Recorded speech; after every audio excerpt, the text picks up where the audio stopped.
Welcome to Blizzard Fire. We hope this video helps fire up your solution. In this video, I will explain how to use WordPress without XAMPP.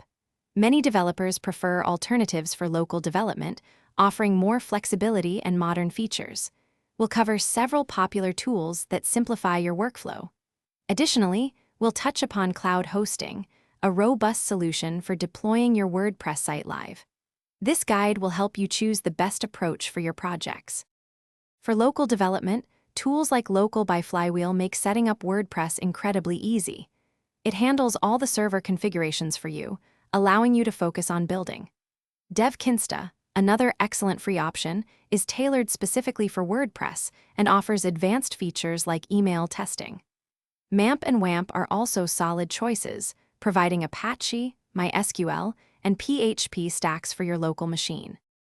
When you're ready to go live, cloud hosting provides robust solutions. Managed WordPress hosting services handle updates, backups, and security, letting you concentrate on content. Shared hosting is a budget-friendly entry point, suitable for sites with moderate traffic.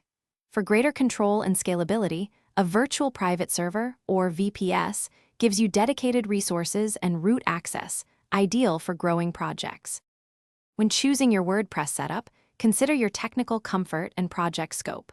For beginners, managed hosting or user-friendly local tools are excellent. Always prioritize security, ensuring your site has SSL and regular backups. Think about performance and scalability. A solution that can grow with your site will save you time and effort in the long run. Make an informed decision for a smooth WordPress experience. Thanks for watching. If you found this helpful, don't forget to like and subscribe.